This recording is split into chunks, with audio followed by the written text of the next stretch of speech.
ladies and gentlemen, and welcome. As I've just said, you should be able to hear us now with this improved microphone system. First of all, apologies. Well, first of all, to sign the minutes of the Planning Committee of the 27th of August. Is it your wish I sign them as a true and correct record, please? I agree. Agreed, members? Okay.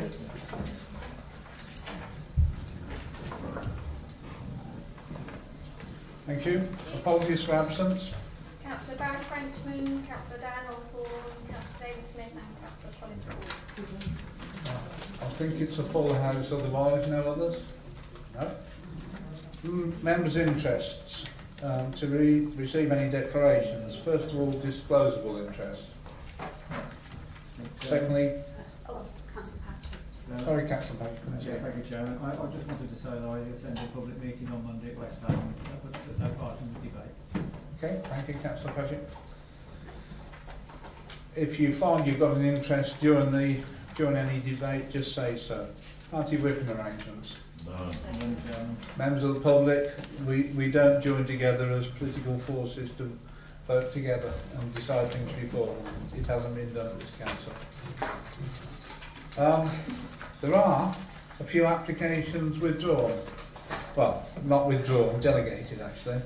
That's application in Floor 0454, in Pittsford 0492, and in Daventry 0613, which should make the meeting perhaps shorter. A few things to tell you. It's politely called housekeeping.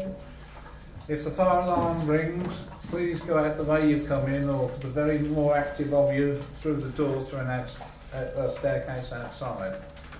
Please switch your mobile phones to silent, or whatever device you've got. The proceedings are being recorded. Speakers will have 3 minutes. After that, you'll hear a tone and be asked to wind up. If you ignore it, you'll be probably told to wind up, but not many people ignore it. Sorry? Who is? Sorry, I can't see you, Councillor Irving-Swift. If you'd like to sit in the next seat along, I can see you much easier. Because I've got a feeling you'll be putting your hand up quite a bit. Just I've forgotten interest on the application in Arthingworks. I know the applicant, but I haven't been in touch, and I will be representing the village. Knowing somebody isn't necessarily an interest, but it'll But be good. I have been invited to his house. Okay. And also, I think Luke Major is not here today. He hasn't given any apologies, so he may turn up. Right, I did Floor in Pittsford and the Daventry one. Right. Now I was going through to the speakers have 3 minutes. This is the only opportunity you have to speak, and you can't interrupt during the rest of the proceedings, I'm afraid. There's no clapping, cheering, hissing and booing, but I'm sure you won't do that. You will see officers talking during the meeting. It'll look like it's bad manners because they're talking to each other while you're talking. It's not bad manners. They're getting the answers for what you're saying, the point you're making, so that the meeting will flow. So please, it's not bad manners. Next, members, the update on the performance. It's pretty well the same as last time. We've achieved 80% of the major applications on time, which is exceeding the 40% target, and we're still on 6%. Only 4 major applications has been overturned as appeal, and compared with the 69 applications that have been determined between 2012 and 31st of December 2013. So we're still looking at maximum of 14 before we lose our powers. There are some in the pipeline which could go that way as well, but that's the current position. I think that's all the preamble, and we can go on to planning applications now then. The first one is in West Haddon.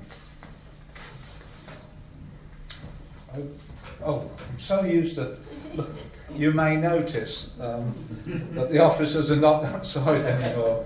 It's due to a hearing complaint. I've got that this side now. So, Thank you, go Chairman. ahead. This is the site to the north of the main village of West Haddam. The site is located in a special landscape area. This is an outline application for the construction of 80 dwellings. The site has a footpath which runs diagonally to the northern side of the site. The footpath is not proposed to be diverted as a result of the proposed development. At present, Daventry does not have a deliverable 5-year housing land supply. Therefore, there is a presumption in favour of sustainable development and whether the harm is so significant and demonstrable to justify refusal. There is harm to the open countryside which officers have to weigh in the planning balance. It is considered that in this particular case, the harm to the open countryside is outweighed by the benefits, although finely balanced. West Haddam is considered to be a sustainable village, which is also in the process of composing a neighbourhood plan. The neighbourhood plan is still in its early days and should be afforded limited weight. A highway authority considers the proposal will not result in a detrimental impact on highway safety. The Environment Agency have no objection, nor is Anglian Water. The Wildlife Trust is happy with the ecology statement and the biodiversity management plan for the translocated MG5 grassland. Members' attention is drawn to lake representations. The application is recommended for approval as it is considered that the planning balance is tipped in favour of the benefits of the scheme. Thank you, Chairman. Thank you, Catherine. We have 3 speakers. Mr. Tilt, who's against the application? You can stand up or sit down. Okay. Those people sit down. Let me open with 2 what I would call procedural issues very quickly. One is that one of the balancing ponds for this seems to be on land belonging to the Lucet Trust, and that doesn't show on the ownership certificate, and we just wondered about that. The other is that in the planning officer's report there is reference to the width of Newlands Road. I'm afraid none of us know where Newlands Road is, and it would be very helpful if the planning officer could point out to us which is Newlands Road, because it just doesn't seem to fit where the site is. But those are matters that we'll come back to us on. I have 3 substantive points to make. Parish Council commissioned a neighbourhood development plan about a year ago. A small group of which I'm a member has made good progress. The first draft will be available by November. We carried out a whole village survey in May with a 74% response rate. 97% of the respondents wished to protect existing open spaces. 99% wished to retain the rural nature of the village. 67% want no more than an additional 10% of houses over the planning period up to 2029. Second point, the joint core strategy is imminent. That's going to recommend that the bulk of the housing need should be met in the urban areas in the 3 local authorities. Our estimate is that the strategy might require West Haddam to take about 65 additional houses over the period 2011 to 2029. 30 of these have already been approved. The development plan will propose sites within the existing village building boundary where another 35 could be accommodated. The particular site is within a special landscape area and should therefore be protected. The application conflicts with the Council's safe policies, specifically in terms of protecting open countryside and being outside the confines of the village. It would have significant detrimental effect on the precious views to the north of the village. It is adjacent to land where the planning inspector has just dismissed an appeal on exactly these grounds. He did not accept that doubts about the Council's 5-year land supply should override the damage that will be done by just this kind of development. I note also similar appeal dismissals at both Byfield and Woodford House only last week. In these cases, the inspectors have recognised the importance of preserving open countryside, concluding that any benefits that might flow were clearly outweighed by the damage done to the countryside. I note also that, curiously, the Council's Planning Policy Department recommendation is to reject the application. I ask you, therefore, to reject this application because it is clearly against the wishes of local residents. It seeks larger numbers and a larger development than will be required by the core strategy, and it conflicts with the Council's safe policies on protecting open countryside and not building outside the confines of the village. It is a cherished bit of open space that villagers use regularly for walking, recreation and meeting people, and about which they care very much. Okay, you finished, Mr. Tubb? Yeah. Thank you. You've done it within 3 minutes as well. I'm sure you said that in front of a mirror. Mr. Perks, Parish Council. Yes, Mr. Chairman, members of the committee, I'm Alan Perks, I'm representing West Haddon Parish Council, and of course we object to this application. Our written objections have already been forwarded to the full planning committee and point out that West Haddon has been designated a limited development village. We suggest that there are significant contradictions in the planning officer's report. Simply read the opening paragraph of the report, and this strongly suggests rejection. Plus reference to personal views that are at odds with the village community views. For instance, page 10, I consider, it starts off with reference to the landscape views. Well, sorry, we don't agree. We firmly believe that there will be enormous pressures on the current infrastructure. The only exit, Elizabeth Road, is less than 5 metres wide and does not meet the recommended 5.5 metres wide for this type of exit. There are already significant problems with ambulance access that will be exacerbated by the addition of approximately 200 extra cars. Thus, we contradict a highways report that suggests that there will be no traffic issues when exiting the site via Elizabeth Road. The village primary school is at capacity. Are we really going to bus 4-year-olds to other villages? The proposed development is at the highest point in the village. We already have flooding and low water pressure issues in the centre of the village and West End, as confirmed by Anglian Water. The developers are attempting to resolve these issues by using balancing ponds, which have already resulted in child deaths. DDC's own recent survey, Housing Needs Report, supports small-scale development for the village, and this report fully endorses our own survey of parishioners' wishes, as stated within the Localism Act of 2011. The proposed site has already been recognised as a special landscape area outside of the village envelope. The proposed development clearly contradicts several policies, such as EN1 of the Save Local Plan. Finally, we passionately wish to retain one of the last hilltop villages in Northamptonshire and not become a small town. You did not approve the previous suggested development by a vote of 8 votes to 1 and 1 abstention. Nothing has changed in our village since then to make you vote any differently on this application. We urge you to reject this one. Thank you, Mr. Perks. Mr. Lee, the agent. Yeah, I haven't got a microphone, do I? No, okay, stand up and talk, you're okay. They're everywhere, above your head, apparently. Thank you, members. First, I would just like to say that West Haddon is considered to be a sustainable village, and it's appropriate for it to take some of your council's housing requirement going forward over the next planned period, as will a number of the sustainable villages in your rural areas. We've heard that the previous scheme was refused, and there was an appeal that's been dismissed recently. So why is this application any different? First, it's much closer to the village centre and the village services. It's within 400 metres, generally considered easy walking distance. It would have a much reduced landscape impact than the previous scheme that's been dismissed on appeal, and also the Woodford appeal as well. Whilst the site is designated as a special landscape area in the 1997 local plan, policy A1, this is a local non-statutory designation where your own landscape officer has concluded that the site is well contained and can accommodate development without having a demonstrable harmful impact on the wider landscape. That's your landscape officer's comments, not mine. In the absence of demonstrable harm, it is considered that very little weight can be attributed to policy EN1.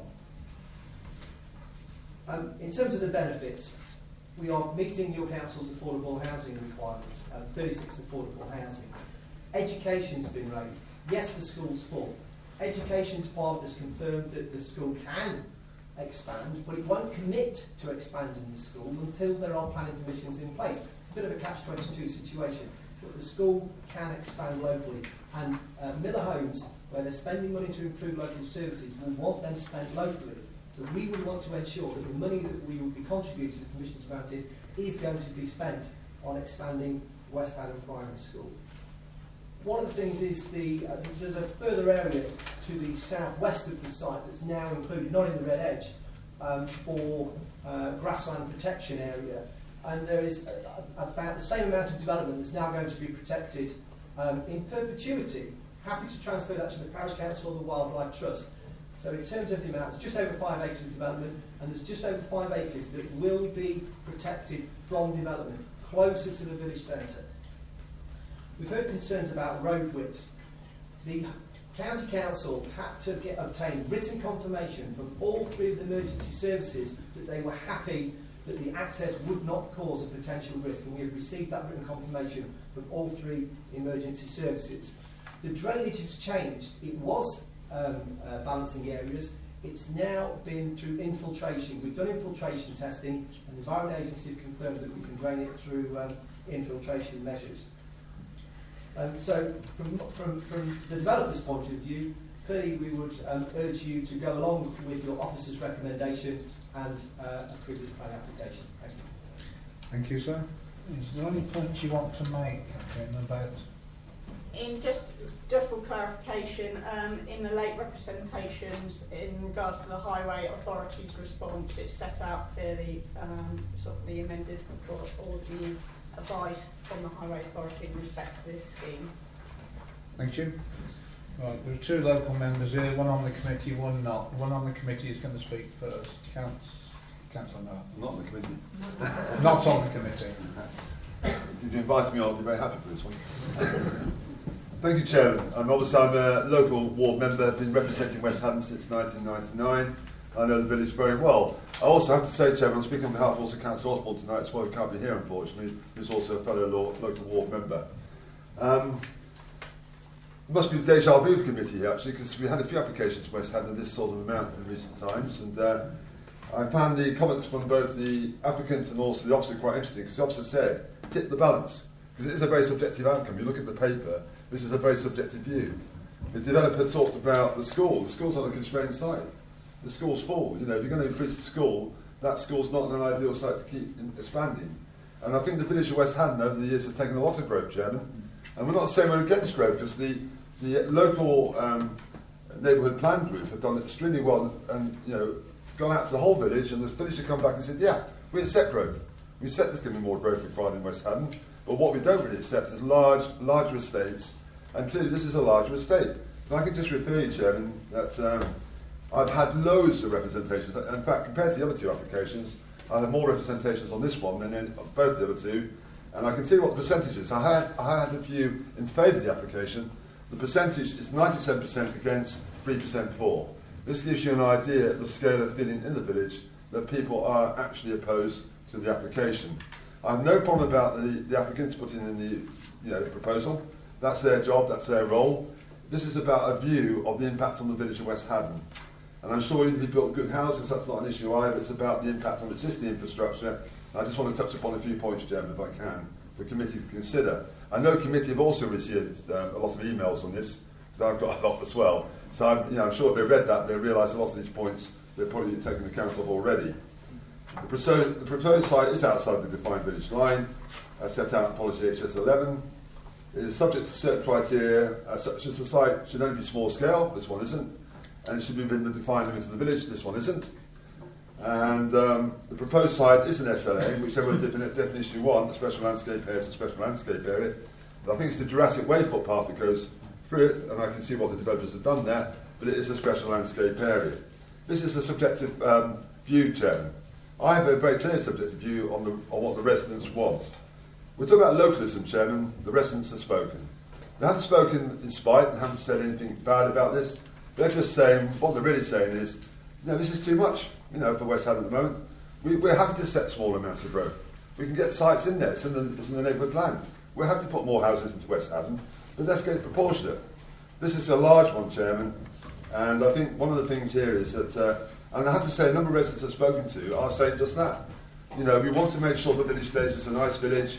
We wanted to, people buy houses, they move in there. They wanted to keep it as a limited village, because it's a nice village, it's a nice place, and what they don't want to see is that it's sprawling out, sprawling out, sprawling out. The services are not coping, Chairman. We know that on the runoff water down in West Haddon, there's been flooding in West End. There's a fear this is on high ground, that would cause that to be even worse. As I said, the primary school's on the constrained site, the preschool's on the same site, and the schools are full, which is great news. And obviously that's very good news, and we want the schools to be busy, we want the village to be busy. And it's a great village, Chairman. I can tell you now, there's a lot of activity that goes on in West Haddon. They have a drama group, and there's a really good community feel to it. What we've got to be sure of when we're making our planning decisions, that what we're doing actually is going to add benefit to a place, not be detrimental. And I think on balance, Chairman, because it is on balance, the officer came to a balanced view. The balanced view, what I've read the papers, is I think this would be detrimental. And I think there's plenty of reasons here tonight where the committee can actually refuse this application. I think it's, on the grounds I've just said already about the special landscape area. And I think, overall, I think if you're going to listen to people, if you want people to respond in the spirit of localism, people want to get engaged in the process, I can assure you West Haddon are engaged in this application process. I've had so many emails, so many phone calls about this application that, it's obviously, there's a lot of people there who are very concerned about it.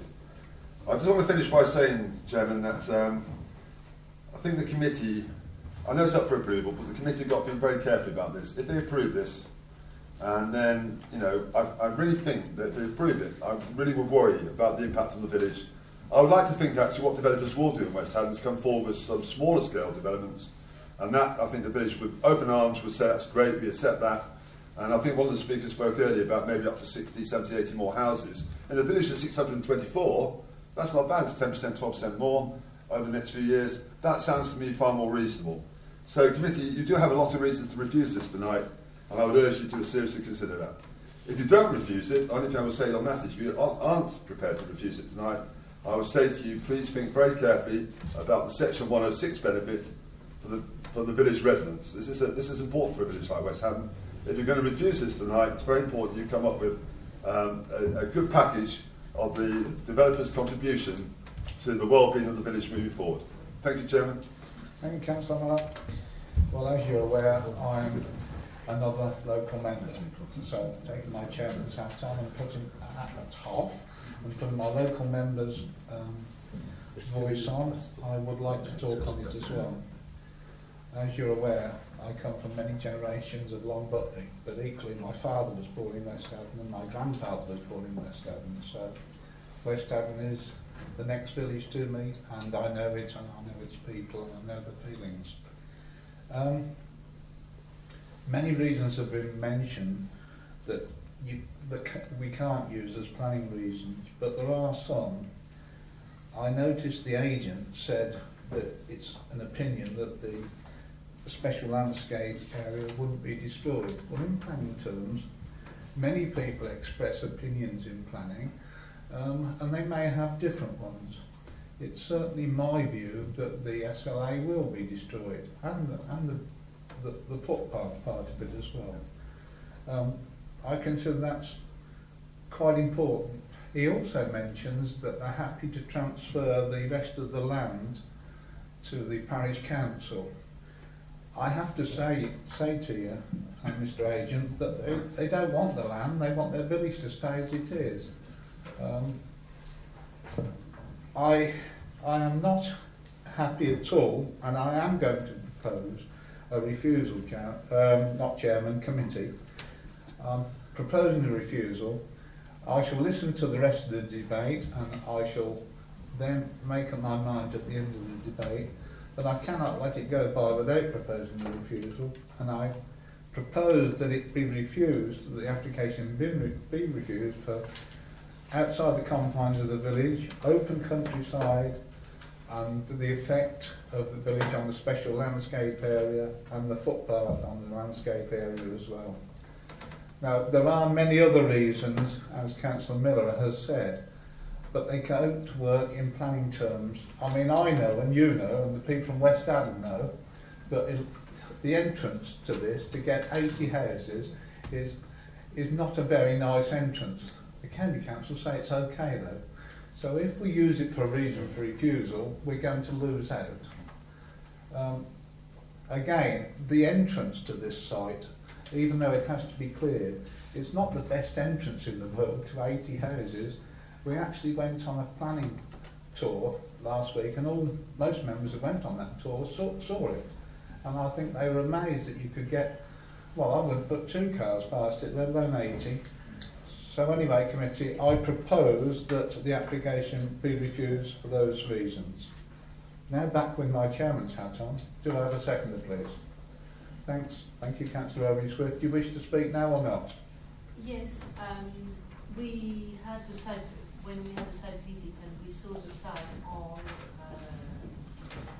Thursday, we all look at the entrance.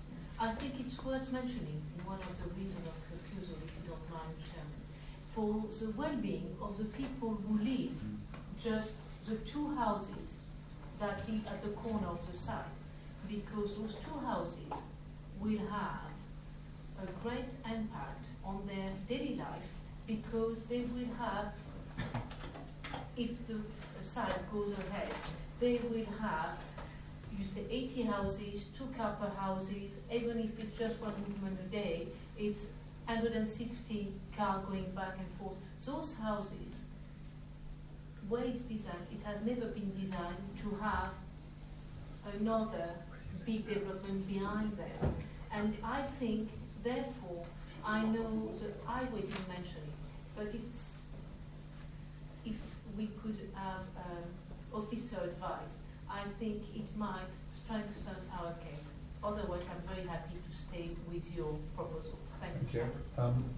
I would like to say before an officer does, if you use the highway reason, which I completely agree with you, every word you've said, but if we use the highway reason, you've got the local authority saying there's nothing wrong with it, it's perfectly all right, it's acceptable.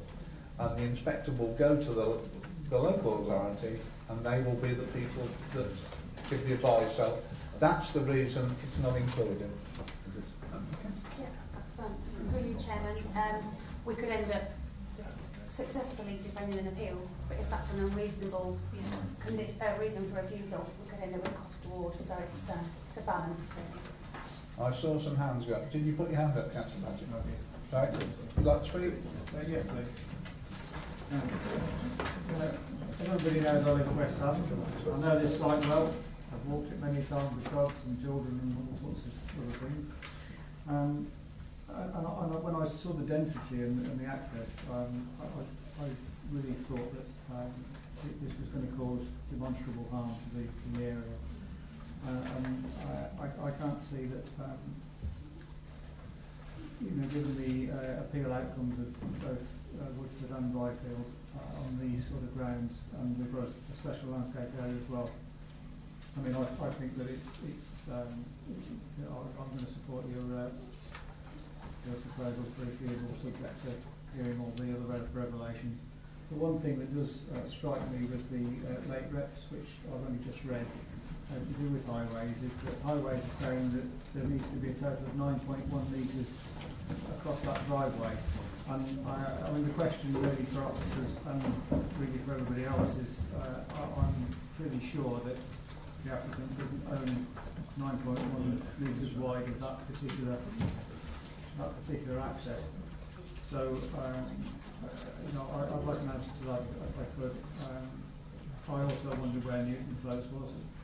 Having lived in the village for 15 years, I've never heard of it. But I just wonder whether perhaps the officers are confused with a different access somewhere else. And that's it.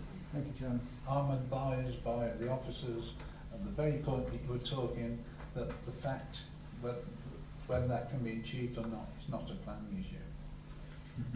With respect, Chairman, we're looking at the application plus access. Yeah, well, let me clarify it. It's essentially a boundary issue that's dealt with in other areas and outside planning. It's free, Chairman. It is possible that the width can be achieved in the sense, therefore, the highways have got no objection to the proposal, and sort of the late reps sort of clear the issues up in the main body of the report. Thank you. I don't like it either, Councillor Patchett, but it's a fact. I mean, you did notice a large shrub growing over, right over in the middle of the road. Well, that perhaps is just growing over, and it could go quite a few yards back. And I'd things be like surprised if there's not 9 metres between the houses, let alone everything Well, else. as explained, anyway. Right, Councillor B, next? No, okay. Go on, sir. Thank you, Chairman. Like many members of this committee, I know this area very well. I spent quite a lot of time in Muncaster Way, which is where the surgery is, which is your pardon. and I know what it's like to try and weave in and out of there at any time of the night or day. So I like you, I'm disappointed that we can't use the highway as a reason, but we can't, so we mustn't. But I do have a couple of questions, Chairman, because I think I heard two things in the expositions from our speakers tonight which I didn't fully understand. One was, did I hear correctly that the developer is now saying that the balancing ponds will not be part of this development? Yes, That's correct. Thank you. And also, I've had a lot of mention in the many emails and letters and things that I've received, as well as here this evening, about how the public make use of this space. But is it in fact a public space? I thought it was in private ownership. It's in private ownership. There is a footpath running through the site. I recognise that. There was a village green application on the site, which Yes, I saw that. Yeah, which was refused. Thank you. I just wanted clarification on that. Thank you. That's really all I wanted to say, Chairman. I think it's fair to say, just to fill you in, even when I was a little boy and used to go out to see my grandma, we used to go up and play up there. And that was the place where kids went and played on the wreck. Right, there were some more hands over there. Right, Councillor Barrett first. Thank you, Chairman. Yes, I think it's fair to say that the application of planning rules, to an extent, is contingent on the fact of us having a 5-year land supply, and that's controversial at the moment to some extent, whether we've got that or not. So even if we can take, Chairman, the worst case scenario, that we haven't got a 5-year land supply, we then fall back to the provisions, as colleagues know, of the NPPF. And we're talking, as indeed has been mentioned already, harm versus good. We come back to this balancing act. I'll refer the committee to the recent win of Daventry District Council of the appeal at Woodford House. The inspector there looked at the application for 55 homes and found in favour of the council. And it was very much the balancing act that he came across here, and he thought that the environment won in that particular case. And whilst you can't compare exactly one application with another, I think there is some similarity here. So what harm can be done by this application, Chairman? I would say, first of all, this is hardly an infill application. We're not talking of 2 or 3 houses along a small road. We're talking of 55. We have a lot of countryside, and unlike Woodford House. Beg your pardon, no, the other one was 55. This isn't back to that 85, so I beg your pardon. We've got a lot of countryside, and this is a special landscape area we're talking about, compared with Woodford House, which haven't got a special landscape area. The hedge causes me concern as well. Any comments in support of our officers does depend greatly on the hedge remaining as a screen, and the hedge in perpetuity cannot be guaranteed to remain as a screen, whereas the houses, certainly whilst not being there in perpetuity, certainly will be there for many, many years, I would think. And so my concerns are this, Chairman. I think, first of all, the hedge itself isn't a sufficient safeguard against severe intrusion of development. Secondly, it's a special landscape area, and the loss of countryside footpath as well comes into it. And thirdly, it's the size of the development and the scale and the effect on the setting of the village as well. And that gives me great concerns, Chairman. It would take quite a lot of convincing me to believe otherwise at this stage. Thank you, Councillor Barrett. Councillor Luke. Yeah, thank you, Chairman. Well, the officers seem to have answered all the queries, ticked all the boxes on this application. I'd just like to put a word in for people who haven't got a home. Most people in this chamber have got a home to live in, but this country is desperately running out of houses for people, and every application that comes forward, villages or towns or wherever, neighbourhoods, have got reasons not to have the development on their land. Now, obviously some are really true reasons. Planning developers appeal against the refusal of an application, and sometimes they win, sometimes they lose, and it looks as though that would be one of those cases where it's a gamble. Do we win or do we lose? Because there doesn't seem to be that many really true objections to this application. I just think we can't keep on. Greenbelt is also under threat. There is no law protecting Greenbelt at all. This is not Greenbelt, but that's the way things are going. Special landscape area, and this is not a real special landscape area, is also under threat. It has to go. We have to build houses. And, you know, I'm in two minds about this, Chair, I really am. Thank you for your support, Councillor Lewis. Councillor Evans, did you intend to speak? No, well, in that case, Councillor Randall. Yes, thank you, Chairman. Sustainable development, it's about positive growth, and it means change for the better. As I've sat and listened tonight, I mean, I only know West Haddon as a village that I actually drive through, so I don't really know where the primary school is. The County Council said that there would be provision to extend the school, but I'm hearing actually that there isn't any provision to extend the school. So it's always interesting actually to hear from Highway saying that it's fine, and then you hear villagers saying that it's not fine. So it's often quite a hard balance for us to know if we're not actually, if we're not a frequent user of the village. But to me, 80 houses on the size of the village is just too much, and to take away valuable fields is harmful.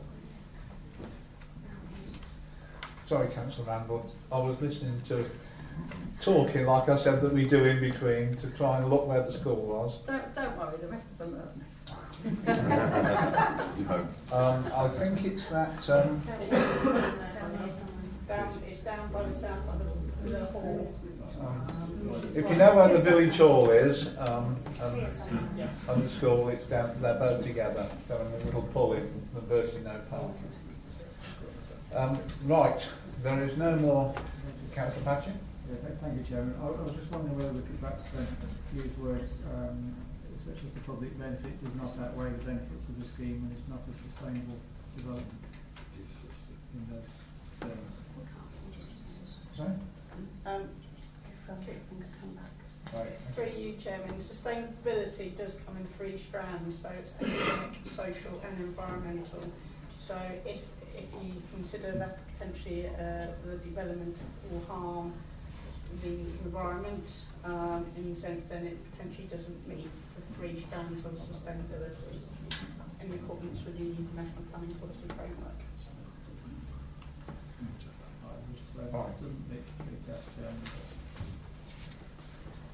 Well, I personally am happy, again, with the proposer's hat on, with the proposal as it's doing.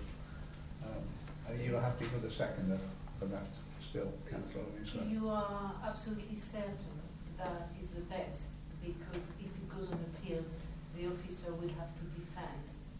I am absolutely certain that we have the best chance for the reasons that I've given. So I support you again. Okay. Thank you. Right. If everybody's spoken, we'll go to the vote then. There's a proposal that the application be refused for the given reasons, which has been seconded. All those in favour, please show.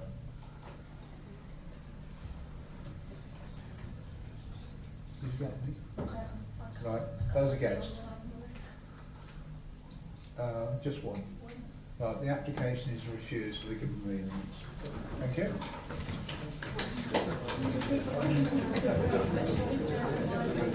If you want a 2-minute break while anybody from West Ham wants to go, very well.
You'll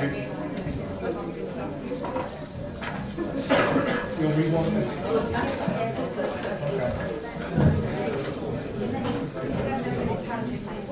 Yeah, time around.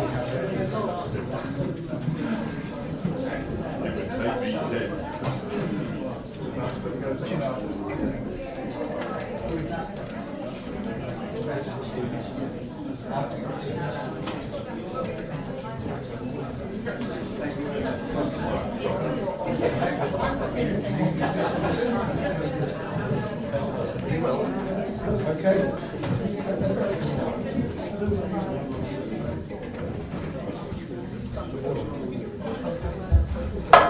Okay, we move on to the application 01580 in Watford.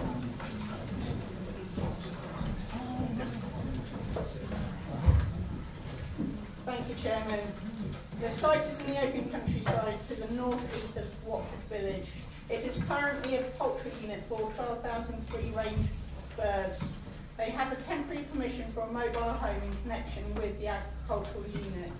This is an outline application for an agricultural workers dwelling. All matters bar landscape are for consideration for members tonight. The agricultural consultant considers the application is financially sustainable and meets the essential need. Highways have concerns regarding the visibility displays which have been granted in the past as they haven't been complied with to date. But by seeing the recent photos before you tonight, the application is carrying out these works required by the previous planning application. The hedgerow will be replanted. The landscaping will be introduced to ensure the site is well screened and will be in keeping with the character of the locality. The design of the building is considered to be acceptable.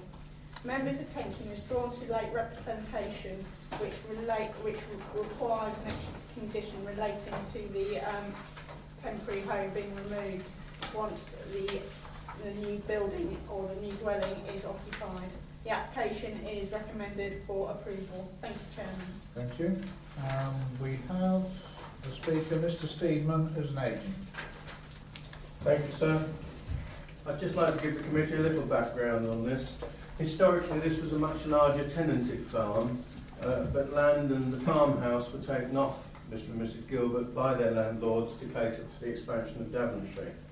Therefore, the applicants had to turn to a new farming enterprise to remain viable. Out of the whole farm, they owned a small parcel of freehold land, which was this one. The creation of the egg production unit on this land was the only way forward and involved a massive borrowing to get it off the ground. The temporary dwelling was allowed at that stage, being recognised as a necessity for the welfare of 12,000 birds. The establishment of the unit was not easy, involving the acquisition of new skills by the farmer. At first, the mortality rates were higher than they should be, and they had trouble with a breed of bird that produced very large eggs, which made the hens struggle a bit. The egg market fluctuated with the impact of the changes in European legislation requiring better welfare conditions. This had the effect of increasing the input costs. The usual thing happened with this country complying and the rest of Europe then dumping cheap eggs on us. Therefore, in 2011, when they first made the application for the permanent house, the profitability was not there to demonstrate a viable holding. They withdrew and considered their position. However, these teething troubles are now behind the applicants. They have mastered their trade, and the rest of Europe has been made to comply with the welfare regulations, and the price of eggs in the shops has risen to a sustainable level. The unit is now operating viably.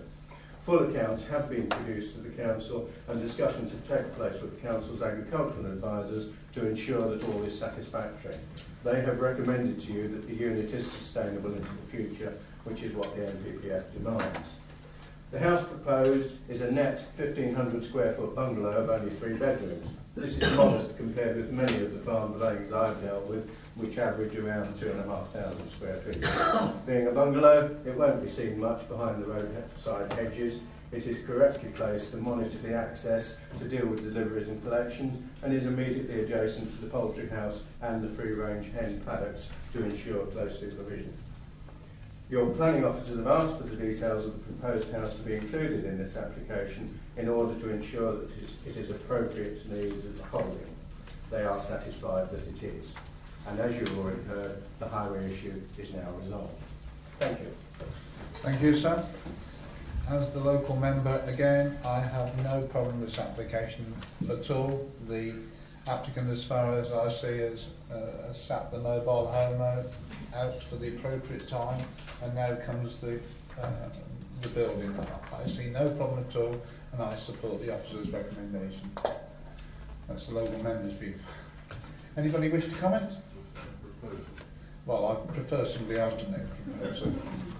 Oh, I'll do that. Thank you. I'm pleased to learn that the potential highways objection has been dealt with, because that was the one outstanding matter that I had when I read through the paper. I do know the site. We all know the site because of the windmills that were up a couple of years ago. We had some discussion. We had discussions before in this committee about the welfare of poultry and how you manage them. And I hope that those committee members who learned a lot that evening have remembered it. So I do support this application, and I'm quite happy to make a proposal that we should follow officers' advice and grant permission to. Thank you. Do you have a seconder? Thank you, Councillor Patchett. Councillor Irving Swift, you wish to say something? Yes, when I look at the proposal and the condition, do we have an agricultural tie on that?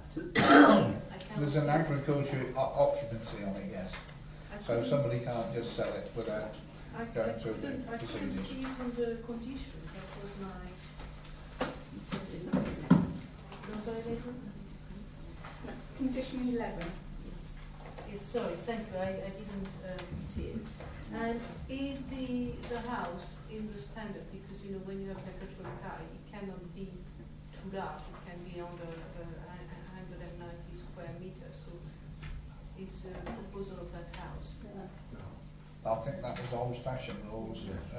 Can I come back for you, Chairman? We did consult the agricultural consultant on the size of the house, and they are happy with the size of this particular agricultural work is dwelling. That is adequate for the unit and the enterprise. Thank you so much. Thank you, Councillor Patchett. Sorry, I did. Thank you, Chairman. I was just going to say that I was happy to support the rural local business, and just one question on the previous photograph.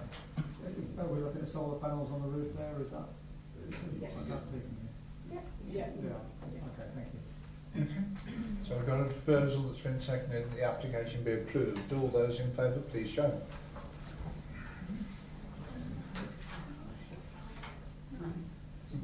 Anybody against? Sorry? Unanimous. You got me as well. Right, the application's approved.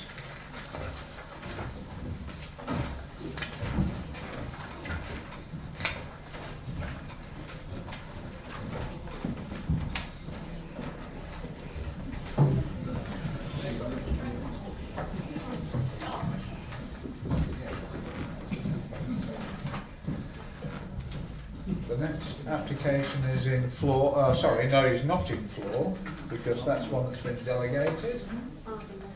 And it's not Pittsford, because that's been delegated. The next one's Ardingworth. Yes, I know you'd know that, Cecile. 0520. Ardingworth. We're seeing the photograph, the old rectory is quite a large and historic property. And served by a long drive that's in fairly substantial grounds. Whilst the property itself is not a listed property, it is quite an attractive property which sits towards the eastern-coast part of the village. The application before us tonight is actually a retrospective application which seeks to regulise an unauthorised red brick wall to the north of the dwelling itself. The wall itself is set back approximately 3 and 5 metres from the southern carriageway and is between 1.8 and 2.8. That's the maximum height, which includes the pillars in height itself. As the wall does exceed the tolerance level of 2 metres, plan permission is required for the construction of the wall. Issue for consideration, members, tonight is the visual impact of the wall and its character and impact on the character of the village itself. While the wall is quite modern in appearance and is slightly imposing in the immediate vicinity, officers don't consider it being unduly dominant or expansive to the detriment of the character of the area. While we agree that the pillars themselves are quite tall, and them being the most strident features, we don't particularly consider that there's of such stridence to be detrimental again to the character of the area. If we look at the pictures of the wall itself is built to a good standard. It's of a single colour itself, and the wall itself, in terms of the height, is graduated to lie with the land, to follow the lie of the land itself as well. So, in all other respects, we consider that yes, it could be considered as a state-like wall in its appearance, and in the majority of the wall itself, it is at a height which is permitted, and being within the 2 metre height. I think in consideration of the application members, we have to consider the fallback position as well. As I said, the majority of the wall is within 2 metres, so if members are minded to refuse the application, we then have to look at the possibility that the applicant may reduce the wall. And whilst some members may consider the wall to be a strident feature at present, it may look more unsightly having removed the pillars and the capping to a level of only 2 metres. So I urge members to take that into consideration as well. Having regard to the content of the report and the officer's consideration for the impact on the character of the area, officers are recommending this application be approved, Chairman. Thank you. Thank you, Chairman. We have a speaker, Mr. Frampton. Thank you, Chairman. I will be brief in the absence of any public speakers against this proposal. First thing, I acknowledge it is a retrospective application, and that occurs because the applicant believed that the wall benefited from PD rights. I didn't advise him that that was the case, but that was his belief, and that's why we're presenting here a retrospective application for planning permission. In my submission, your planning officer presented a fair and balanced report to your committee on the planning merits of this proposal, both in the written word and in the oral presentation you have received. And I too believe that this wall has been built to a high standard of design, and I concur with your planning officer's consideration regarding the newness of the wall and its impact. And I believe this wall will become assimilated as part of the rural scene. It will settle down as an acceptable and established feature in this part of the village of Arthurwoods. So in response to the observations of the Parish Council, my understanding and my observations, the wall has now been completed, and I respectfully request the granting of planning permission this evening by your committee. Thank you, sir. Local member, Councillor Robinson. Yes, it sounds really very sad to speak about a wall, and I will speak with passion. You have no public speaker because the village trusted me to speak on their behalf. The village thinks that wall has an overbearing on the village. The bricks are not the colour of the village. The line joint is completely alien to the village. The 2 steps are alien to the village. The capping is alien. Opposite, you have the manor ground, and what you see is the manor lodge. The manor has very plain bricks wall with flat capping. In the village, you have stone wall, bricks wall, a mix of stone and brick wall. Next to the wall, opposite the wall, you have the church on that side of the picture, which is greatly stood with a star. Can you see the church, please? The church, and you can see the wall. And in fact, people in the village would not have mind to have a wall of that quality or of that stone, because opposite that wall that you see, there is also a wall identical to the wall of the church. And because the vicarage which is now a large property, used to be very subservient to the manor or the new manor, the old manor and the new manor. Now, the village do believe that it has changed. It has changed completely the aspect of the village. And I will read you on the NPPF the page 15 of the NPPF. You have paragraph 16. It says, planning policy and decision should not attempt to impose architectural style and particular taste, and they should not stifle innovation, originality, or initiative through requirement to conform to certain development forms or style. It is, however, proper to seek to promote or reinforce local distinctiveness. Now, that word is not promoting Ardingworth and Ardingworth villages. It's seen from Braybrook, when you approach from the Braybrook side, and from Arrington, before we could see just our church. Now, from Arrington, and I was at Arrington last weekend, you can see the wall before you see the church. So I know it sounds very pathetic to argue about the beauty of a wall in a village, but I can promise you, if you have a poor in the village, they would have liked a wall at 2 meters, just plain brick. It would have been nicer than those round column and with a capping. Even if the capping is removed, just the dome of the capping, I think the village will be happier, because it will make the wall not as oppressive and not standing as an estate, because the manor is on the other side and the wall doesn't belong to the manor. Thank you so much. Thank you, Councillor Irving-Swift. We've got a comment from officers. Yeah, just to really to help put your comments into context, Councillor Irving-Swift, that's the manor, the old manor, and the bit opposite is that's the church just there, and that's the line of the wall. Just so you can put the comments into context. It's a larger man-made wall in the whole of Ardingworth. And our village is very passionate that it has changed the approach. And for people who come from to walk, because we have a lot of water, they think that wall, it's attract comment. It's ostentatious. And we are a village, we don't like to do ostentation. Thank you so much. Thank you. So I would like to propose that we refuse the officer advice because of the design, as it is said on the NPPF, requiring good design 60 and 61.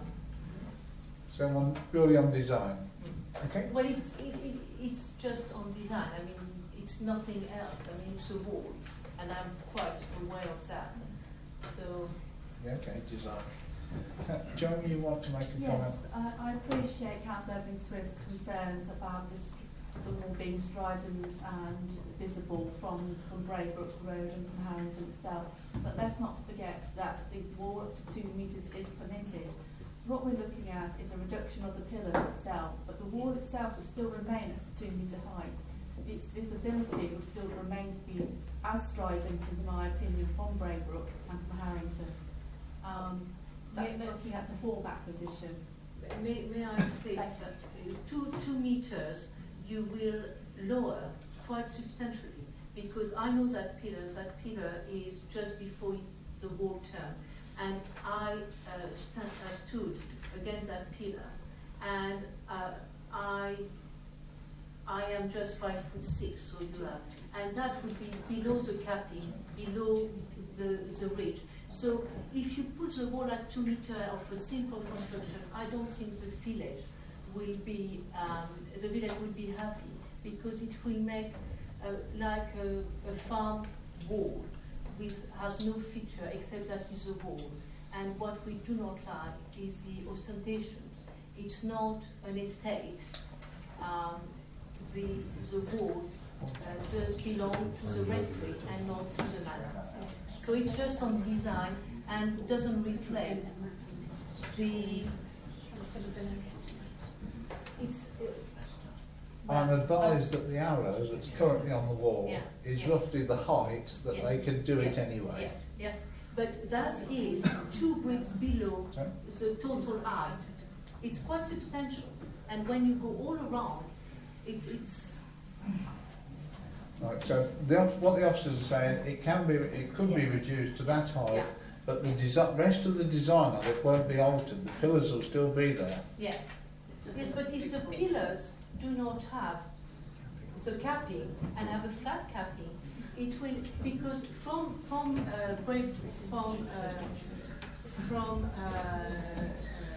you go to Arlington, you can see the capping. If it has flat capping, it's what we have. It's what I have on my wall, for example. Right, okay, one more point to be made by an officer on that point.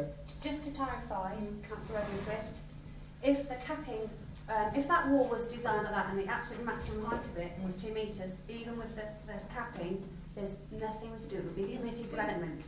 I agree so with that. So we can't, a design refusal is very difficult to argue, because what we're talking about is most of the wall, large stretches of the wall are within community development anyway. It's just where it goes up at the pillars. But had the wall itself been a few bricks shorter, the pillars and the capping would be community development. So we're in quite a difficult situation.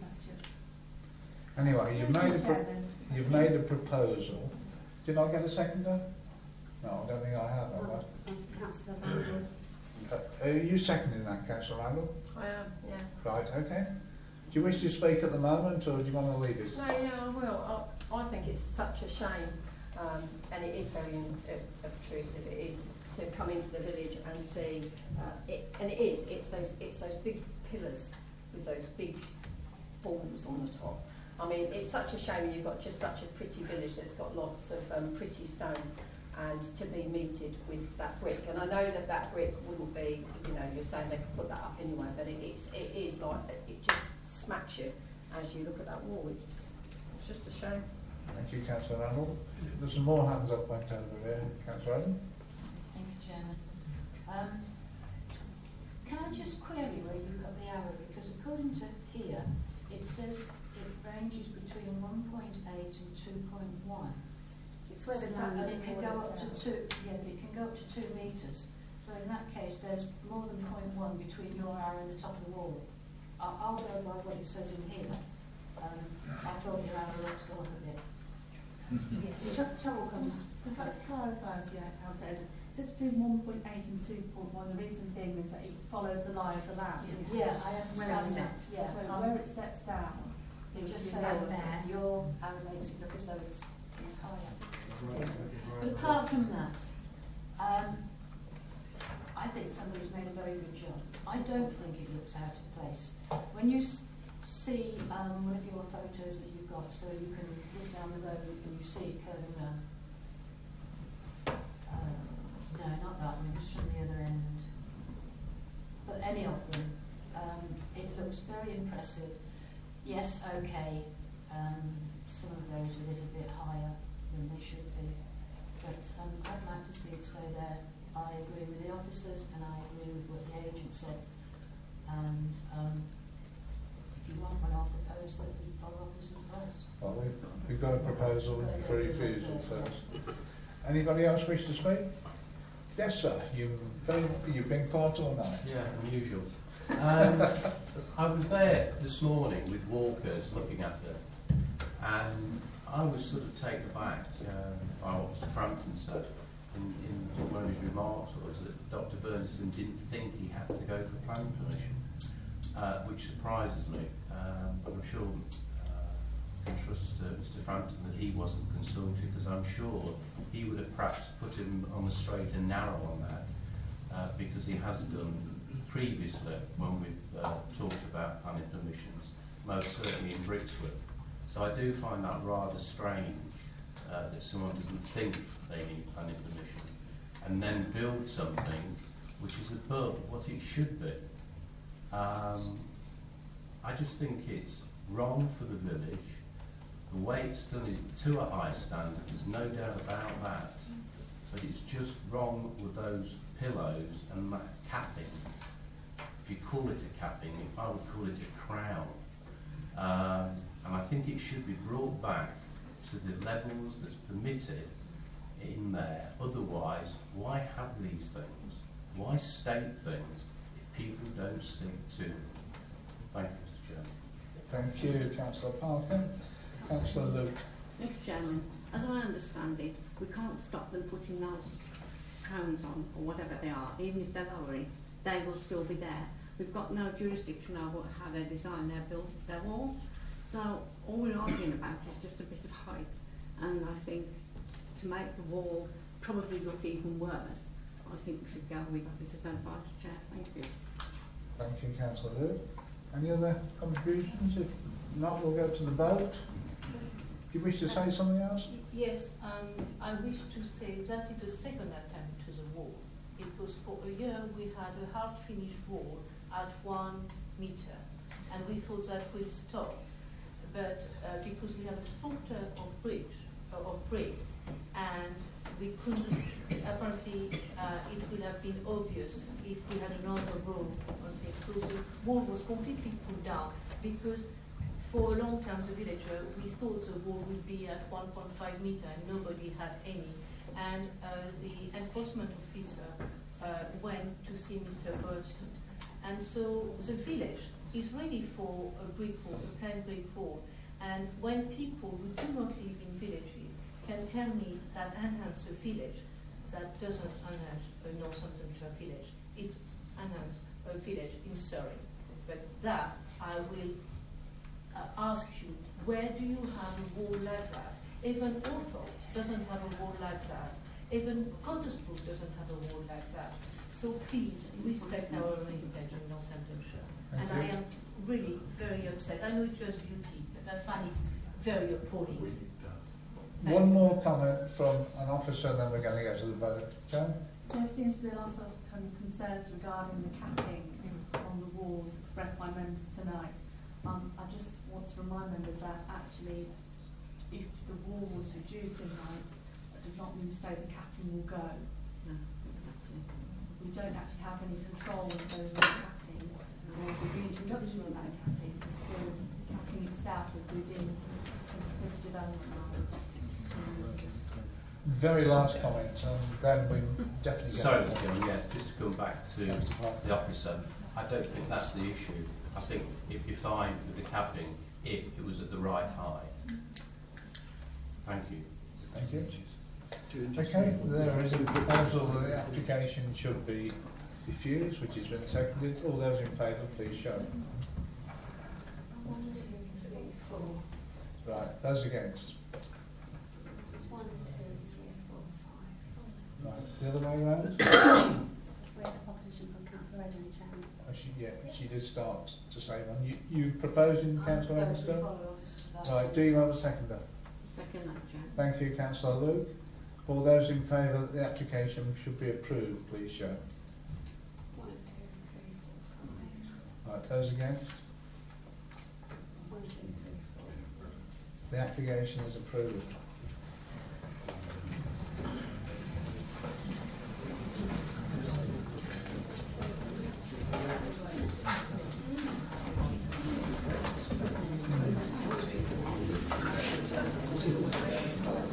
Right, the next application is in Kilsby and it's 0540.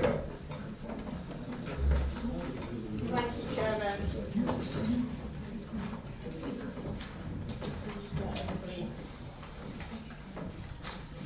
I'll bag this, that's fine.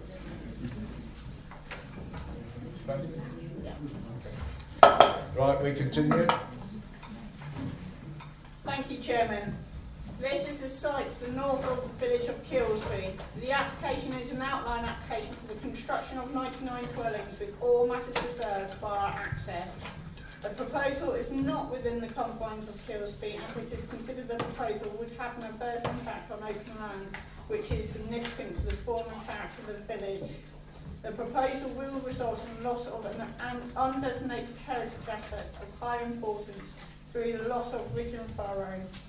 The applicant have not demonstrated that the site is sustainable, as there is insufficient information to judge the impact on ecology, archaeology, noise and highway safety. Clarification has been requested from Anglian Water regarding the capacity of existing surfaces. No comments have been received to date, although Severn Trent don't seem to have an issue with the proposal. The application is recommended for refusal for the following reasons: impact on the open space, which is important to the form and character of the village; loss of ridge and furrow, which is an undesignated heritage asset; would not correspond to the local character; poorly connected to the existing services; loss of valued landscape, which will have an impact on recreational use. No noise assessment has been submitted. Therefore, has failed to demonstrate acceptable noise environment for the future residents through the relationship with the A5 and the M45. No agreed transport assessment. The ecology report has identified shortcomings, and no archaeological field investigation. Although the council cannot demonstrate a housing land supply, the development would result in a significant and demonstrable harmful impact enough to justify refuse on this particular case. Members' attention is drawn to late representations. Thank you, Chairman. Thank you, Catherine. 3 speakers. Mr. Chamberlain, who's against the application. Oh, bless you. John, stop making it. Sorry about that, sir. No, it's always nice to be welcomed in that. She does it to most people. Thank you, Mr. Chairman. My name is Rob Chamberlain, and I speak not just for myself, but on behalf of Kilsby Action Group, which represents a large number of the residents of Kilsby and works alongside our colleagues at the Parish Council. This is not a NIMBY issue for us. Kilsby is a village that's grown substantially for over 1,000 years. Changing in response to events, it has a thriving community which has been developed by welcoming planned and natural growth. It will continue to do so in the future as it has in the past. We are at the moment seeing 2 developments, one with 10 new homes and one with 40 new homes being built in our village. One to replace an ugly disused commercial site and another one just on the outside of the village. Our neighbourhood plan survey, very recently completed, indicates overwhelmingly the community's desire to continue to develop by limited infill and by modest annual percentage, not the size of the development that was proposed. This view of the development is reflected in carefully drafted regional planning policies supported by democratic neighbourhood plans. And we're pleased to see that the planners have made sensible recommendations based on that principle. This proposal was inappropriate and misguided on 2 counts. It's in the wrong place and it's in the wrong scale. It's in the wrong place because it would eat into a large area of green land outside the limits of the village. Land which has been seen as a buffer between us and the continued commercial development and the expansion of Derv, and of course the recently announced urban development in Rugby. More than that, a piece of our heritage, a stunning and rare surviving example of the medieval ridge and furrow open field that our ancestors farmed when the village was first created, and which forms an essential part of our landscape. When it's gone forever. It's of the wrong scale, which makes it unsustainable on many counts. It would surely overwhelm existing limited infrastructure of roads, power, water supply, which was referred to, schooling, internet, and not to mention non-existent medical facilities. Perhaps more importantly than that, it would overwhelm the village in terms of numbers. This proposal on its own, the initial proposal, would cause the village to leap in size by 20%. What makes a village distinct from a town is that a village cannot grow simply by tacking on a large suburb on its edge. Sustainability comes from the ability of the community to grow steadily, to absorb and integrate development in a way that brings enduring benefit to existing and new residents. Speculative land dealing respects none of these principles, councillors, and delivers no sustainable benefits. This is a poorly thought out, badly proposed and wholly slipshod application by a middleman who won't be around to see the development. This is a scenario you're seeing right across the communities that you represent. The way to help our communities to develop in a sustainable way is to support the planning officers in making sensible, consistent and entirely defendable sort of decisions. Thank you, Mr. Chairman. Thank you, sir. Mr. Dunn, the Parish Council. Thank you, Mr. Chairman. I'm the chair of the Kilsby Parish Council. I speak on their behalf.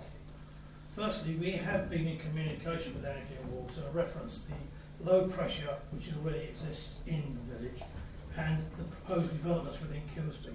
Energy and Water state that the existing network within Kilsby area has insufficient capacity to supply any further development, and the water network will need to be reinforced to supply any development while maintaining the levels of service to existing customers.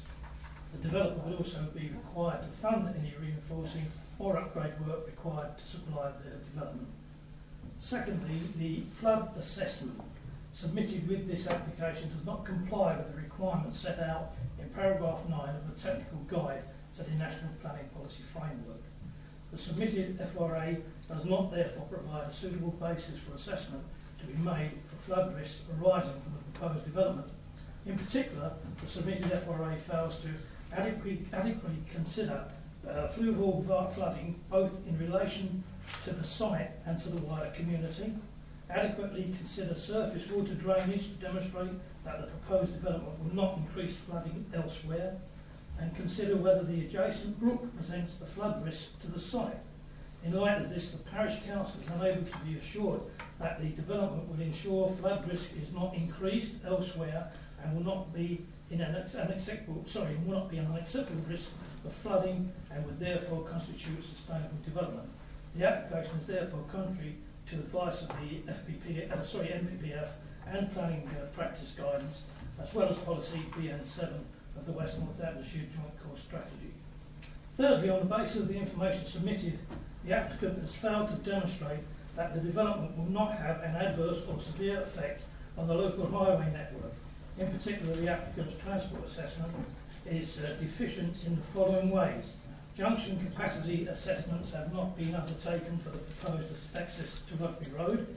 The assessment should be undertaken to ensure that there is not adverse traffic impact on Rugby Road as a result of blocking right-turn movements. Tracking is required of each proposed access into Rugby Road for a 4-axle refuge vehicle opposing a large car turning in and exiting forward gear in all directions to demonstrate that the proposed access and radii is safe and fit for purpose and operates efficiently. Further detail is required regarding serious accidents or any accident involving vulnerable road users such as pedestrians, cyclists and children within the vicinity of the site. The proposal fails to provide adequate mitigation for advanced and potentially severe effects and implications for highway safety. In particular, 2 1.88 footpaths each side of the access into Rugby Road are required with tactile paving and drop curves along with bell mounds and connecting to existing infrastructure to Rugby Road. Pedestrian and cycleway links to the existing village network and also a link to Hill Morton and employment at Dove have not been proposed or provided. In the absence of this information, an assessment of the Parish Council is unable to satisfy itself that the development will not adversely and severely affect highway safety. Certainly will provide safety and suitable access for the site and for the people and will deliver improvements within the transport network that is required to mitigate the significant impacts of the development. Thank you, sir. Sorry I overran. That's all right. Councillor Longley, who's the County Council? Thank you, Chair. You've a heavy agenda this evening, so I'm going to be brief, as all the arguments have already been made, and I'll not repeat them. My name is Malcolm Longley, and I'm the County Councillor for Braunston and Crick. Therefore, Kilsby falls within my district. So here I am tonight, being asked to talk. I'll start by saying that I'm fully supportive of the people of Kilsby, as this particular development threatens the remaining relatively small green area between the village, very pleasant village, and the mass that now is becoming dirt. I've also with me a brief note from Chris Heaton-Harris, our local MP, which I've been requested to pass on to you. And Chris says, Malcolm, I'm in complete support of the local community regarding their opposition to this application. Local infrastructure is under great pressure from already approved but yet to be built development, and as such I would urge the planning officers and the members to reject this current application. The arguments have been very well made all around. I'm not going to go through them, by your district officers in particular. I think they've done a very good job, so I need not repeat them. I can only add this. This is the point I'd like to make. The village, as you can now see, is overwhelmingly against this development. Overwhelmingly against it. The parish council is opposed to the development. The district councillors are opposed. The county councillor is opposed. Your local MP is opposed. Chair, in conclusion, your officers have done an excellent and very comprehensive job and given all the members the props and the arguments they need to refuse this application tonight. Thank you. Thank you, Councillor Longley. Local member, you stand underneath your tree. Councillor Longley. I think you've moved my tree. It seems to have gone that way. Thank you. Members, it's already been said, and I would like to echo, first of all, Councillor Longley's comment about the report. It's an extremely good report, very detailed, and I do commend the officer for it. It's already been said what is wrong with this carbuncle, and that's what it is. It's a carbuncle. It's not sustainable in any terms of social development. It's inward looking. It's in the wrong place because it's destroying, it would destroy the last little bit of ridge and furrow and in the Kilsby parish, which is of such importance to the setting of the village. That is important. It's also going to create endless traffic problems. Kilsby is already used as a rat run, and this will just make it worse. The last thing I want to say about it is there's reference in the report to Kilsby as a key growth village. It isn't. Whatever it is not a key growth village. It was an infill village originally under the 1997 local plan. Under the local plan at the Countryside and Settlements local plan, as far as we got in discussing that, it was never going to go into the hierarchy at the top level. So the sort of quantity of development which is being proposed is just unsuitable and certainly unsustainable. And I ask you to follow officer's advice and refuse the application. Thank you. Thank you, Councillor Lennox. Members? Councillor Chandler. Thank you, Chairman. I spent some time thinking about this. I wanted to begin by congratulating the officers and staff on the quality of their report, but that seems to be just joining in because everybody's done that already. But I did, in fact, find it one of the most thorough and comprehensive reports, and it wasn't just because I happen to agree with it. Speaking as a member of this planning committee, I say that the two things are remarkable about this application, which we haven't yet heard of. One is, we've had a hint of, that it's an ill thought out application that's got many shortcomings and missing bits of information. It gives me the impression that it's been done in a hurry to try and get in under the wire before the core strategy is adopted, etc., etc. But I may say that you couldn't possibly comment. The other thing that is notable is that there's nobody here speaking on behalf of the applicant, which is quite significant because we all know from our past experience that that doesn't very often happen at all. So we've got an excellent report with lots of excellent reasons why we should refuse it. I just wanted to make two other points. One is that as your heritage champion, I was very disappointed with the quality of the information that was provided, and I think that was because they didn't want to draw attention to the non-designated heritage assets here, especially the ridge and furrow. And also, as the strategic planning portfolio holder, I just have to flag up for everybody's attention. Please remember that the core strategy talks about strategic development. This would not be a strategic development, so it may not be entirely protected by the core strategy. We'll have to wait for the Countryside and Settlement Plan. question of the 5-year land supply we've had referred to already this evening. Do we, don't we? Let's not go there. As I say, Chairman, I think that this was put together, submitted in a hurry, in the hopes that it would get determined before the core strategy reached its maturity. Just to remind folk, we're expecting the report from the inspector imminently, and I mean imminently, this week or next. So I think that it fails as an application. I would like to propose that we go with officer advice and refuse the permission. Thank you. Do you have a second? 4 hands went up. Councillor League, we'll put you down. Okay, as a second. Do you want to speak on to that? No, I disagree with every word that's been said. Right. Anybody else wish to speak on it?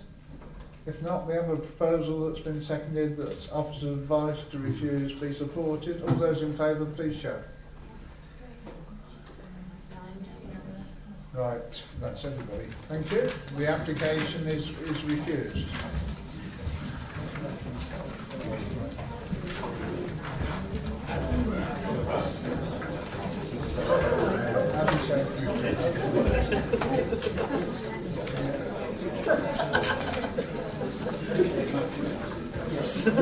If anybody from Kilsby wants to go, please go now.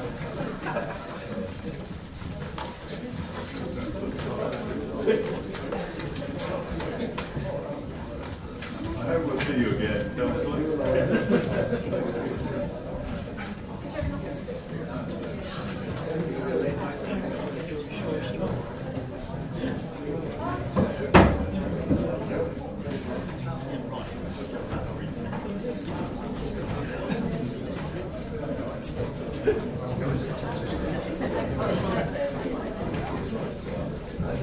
Yes.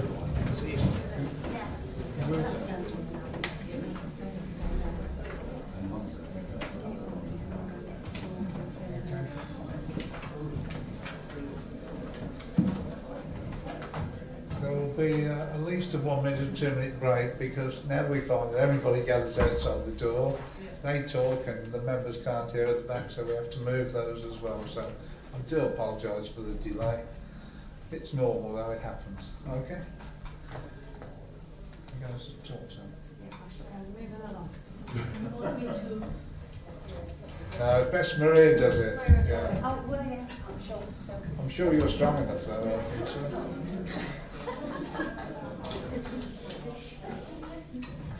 It's fine. The French accent does it.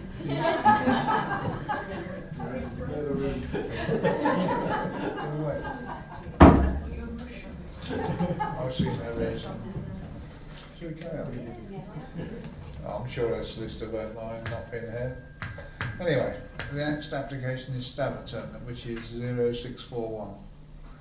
Thank you, Chairman. This is a site to the north of Staverton's Isolation Hospital. Members may recall this site where permission was granted for a relocation of an access. The application is for the construction of a detached dwelling. Part of the development has been carried out, so it's part retrospective. The site is on the ruins of a former dwelling which in 1976 was considered that the building was abandoned. The site does not have any residential use upon it. The application is in an isolated position, and the applicant has not demonstrated any special circumstances for a new dwelling in the open countryside. Highways have raised concerns regarding the access and number of dwellings serving the approved access. Given the location of the site, which is in a special landscape area, the applicants are wishing to use the access as approved by members, and if members recall, because it's where it is, it's considered that the access without having all the footpaths and things was appropriate to the character and appearance of the locality. Further details are included within the late representation. Therefore, reason 2 of the reason for refusal can be removed, having regard to the comments in the late representations. The proposal is therefore recommended for a refusal. Thank you, Chairman. Thank you. We have a speaker, Mr. Bates, who's the applicant. Thank you, Chairman. I have known Whitwell Hill Farm for over 40 odd years. It contains Whitwell Hill Cottage and the former isolation hospital, which is set back from Budby Lane about 85 to 100 metres.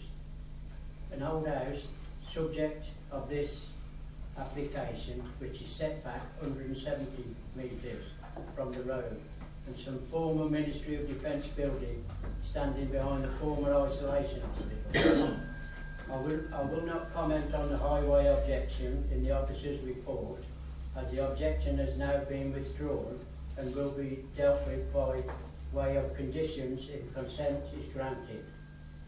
I bought Whitwell Hill Farm in the 1990s, when the Ministry of Defence ceased using the rest of the land in the late 90s. I also purchased that. I well remember the house in the higher ground, a brick building with partial slated roof. It surrounded with garden, was owned and occupied by a Mr. William Bull, a stonemason who worked on Staverton Church.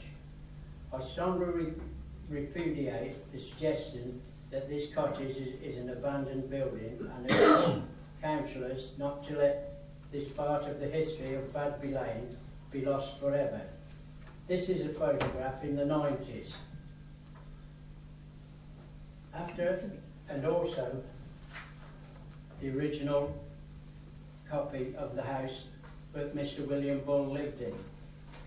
After I bought the land in 1990, I obtained planning permission to convert the former isolation hospital into modern flats and started conversion of part thereof shortly afterwards. The project constrained me financially from carrying out any work on the vacant cottage other than work to ensure the safety. In the famous 1997 storm, the roof was badly damaged, and since then the application cottage has deteriorated. I always intended to renovate the building, but with getting older I haven't managed to get round to it. The current application now seems to reinstate the house as it was in its prime. The building is well screened with mature trees, hedges, buildings to the front and higher land to the rear, so that it is barely visible in the wider landscape. There is development on the side of Budby Lane, including houses, farm buildings and reclaimed material yard. There has been quite a lot of new buildings, including an extremely large new house within a few yards of the application site. As such, this cottage, when properly reinstated, will not be an isolated dwelling in the countryside. This cottage has always continued to be shown on the Ordnance Survey maps. The Parish Council support the application and there are no objections from the nearby residents. In conclusion, that highway objections can be overcome and the cottage has never been abandoned. I urge members to grant consent in order to reinstate the heritage of this part of Budby Lane. Thank you. Thank you, sir. Is that the cottage that's been referred to by the gentleman? Yes, Chairman, that was the picture in October 2013. So less than a year. Okay. Local member, Councillor Patchett. Yeah, thank you, Chairman. For those of you who don't know the site and the general area, this is a quiet country lane off it's off the main drag of Staverton, really, on the other side of the bypass. And really, there's no demonstrable harm at all in respect of this dwelling being completed. And the Parish Council has visited the site, along with my two co-ward members, Joe Guilford and Liz Griffin. And the Parish Council, as I say, don't have a problem. My two fellow ward members don't have a problem with it.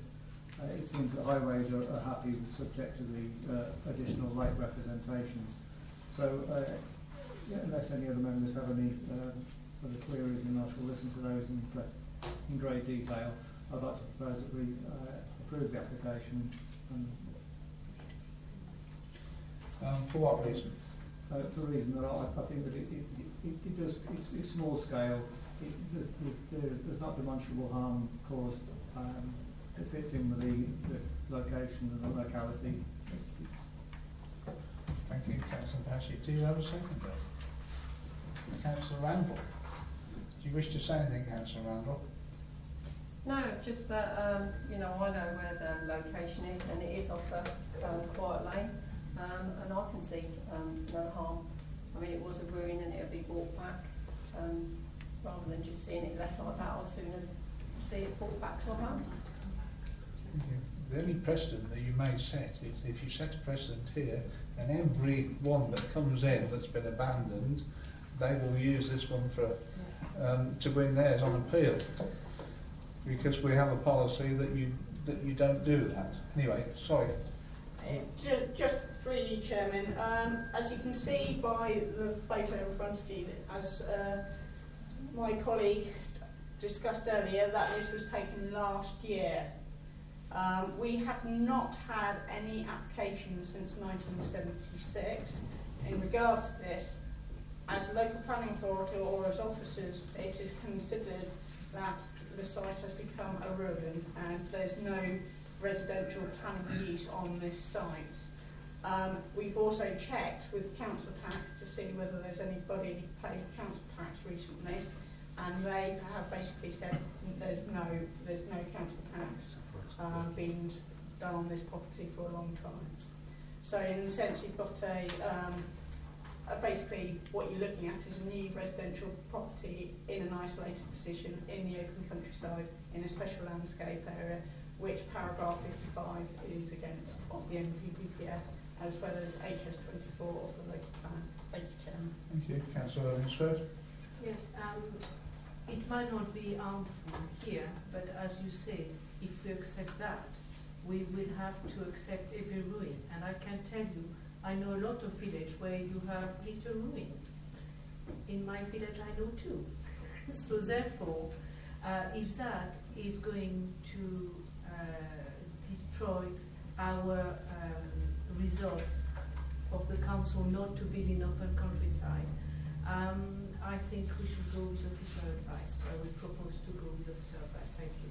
We've got a proposal the other way for the moment, but I'll use that if it fails. Councillor Chandler.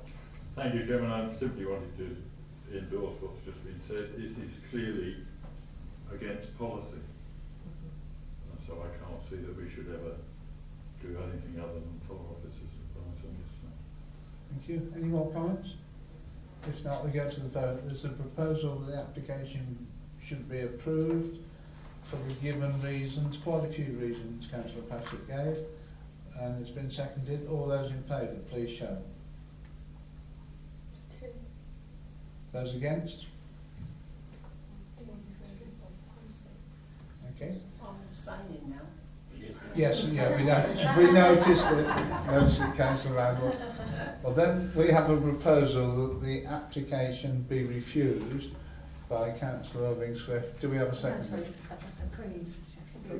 That was and for officer advice is agreed. Yes. Yeah, so we don't need a second one around that. No, I think we need to do that. Yeah, we do need it. Right, so we've got a proposal then. Do we have a seconder for that? Councillor Chandler, all those in agreement that the application be refused? 1, 2, 3, 4, 5, 6. Those against? 1, 2. The application is refused.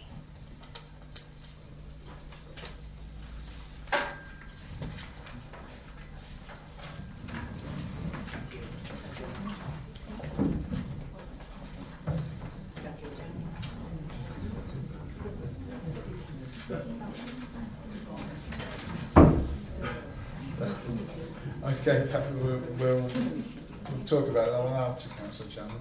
Next application is in Byfield, and it's 0653. Thank you, Chairman. The site is located to the northeast of Byfield, off the Woodford Road, on the road within Plessy Road. This is a full application for the construction of a detached dwelling. The site is within the confines of the village, and the principle of residential development is considered acceptable. An outline application has been approved earlier this year. The parish council is concerned about the impact on the character of the street scene. Concern has also been raised regarding the impact on the adjoining neighbour. Even though the site is dominated by semi-detached dwellings, there are detached dwellings in the immediate vicinity. and it's also considered, although it's slightly set back from the street, from the existing properties, it's still within similar location, so it won't look out of place in the council street scene. It won't have an adverse impact on the character of the locality, and the proposal will not result in additional loss of light to the adjoining neighbours.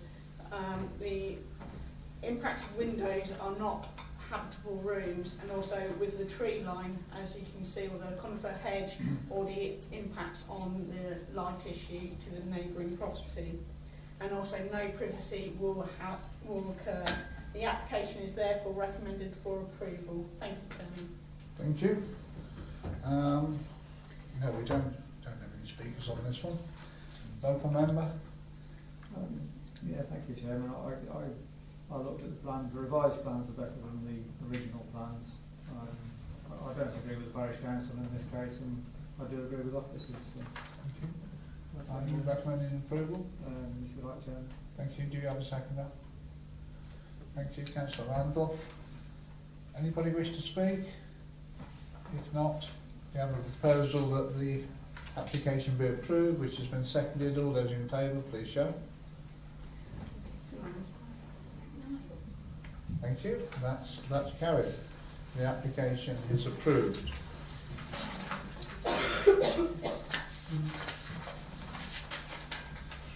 The next one, we're going to take them both together. We'll discuss them both together, and we'll take them both separately. Okay? Over to you, John. This application relates to a two-storey stable building which is situated on the grounds of the old bakehouse. Both the stable building and the old bakehouse are Grade 2 listed. The stable building itself is situated approximately 12 metres northwest of the main house and dates back from the 18th century. At present, the stable building provides domestic storage for the main house.